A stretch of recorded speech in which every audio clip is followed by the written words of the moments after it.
Hey guys, Terry here. Today we're on the letter I, and I thought we would talk about inks. Looked around the craft room and I thought that was a good one to try and figure out where to organize. I have inks kind of scattered about in a few places, so let me show you where I've got those. The first thing I want to show you is this tray that I bought at Hobby Lobby. I think it's meant more for laying it down on a table, but I decided to hang it vertically on the wall. And I'll tell you, when you don't have a lot of wall space, or even if you do have a lot of wall space, going up vertically in your room is a great place to have stuff. I would suggest that you keep in mind that you want to be able to reach. So I haven't hung this any higher than what I can reach. And I just think it's decorative and it's useful. So I've got my ink pads up here. Most of them are from Stampin' Up. They changed their new packaging to be flatter, so those are laying up here really good. But I also have the older ones. Some people use that, the old cassette boxes, and those work great too. And then there's also other storage solutions you can buy. Some of them are pretty expensive, but they're made for holding the large ink stamp pads. So I like that, and of course I've got it arranged by rainbow color. And when I first started stamping, I used just the little stamp pads, and I still love these. I mean, these are some of the older colors, but I've just got them stored in one of these little old plastic bins.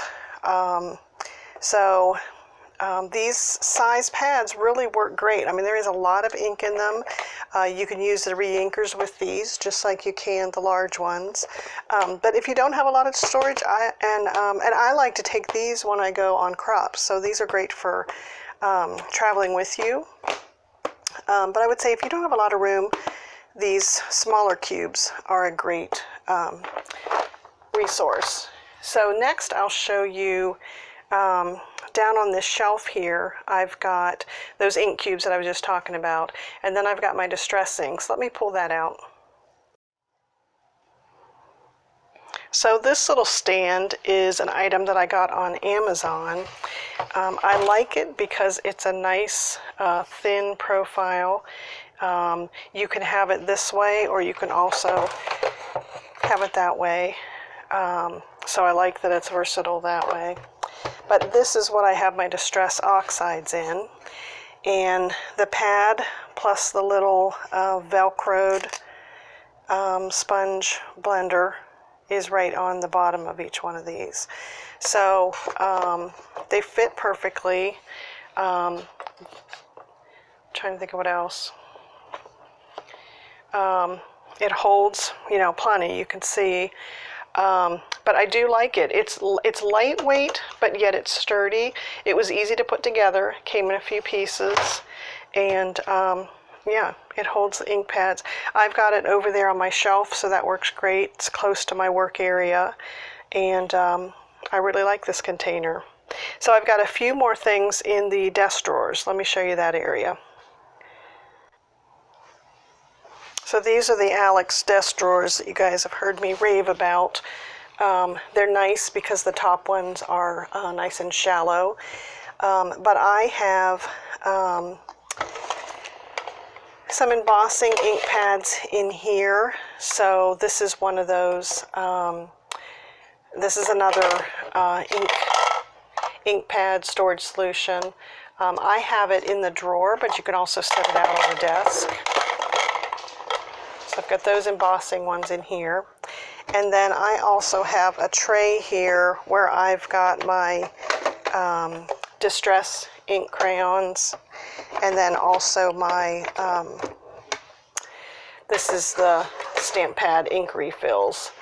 So this is a box made by Tim Holtz, and I've made the little, just made a little hole punch, glued a white piece of paper on there, and then dabbed the color on the top so that I can see what colors are in here.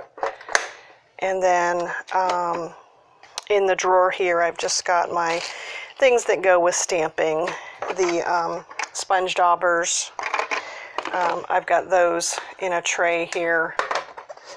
I think I bought this container that had all the daubers in here with it, and then the variety of different colors. So I like the ink daubers. And then I've got a bunch of the, I think I got these in a big, large package of these blender brushes, and then those distressed ink pads go right on top of there. So that works well. And then I've got other distress markers and stuff. I don't use these as much, so they're stuck back in the drawer. But yeah, the drawers on the bottom of the Alex unit are deeper, so they hold, you know, something that's a little bit thicker. So that works well. And I think, so I used to have my ink pads in my Razcog, and that worked out well too.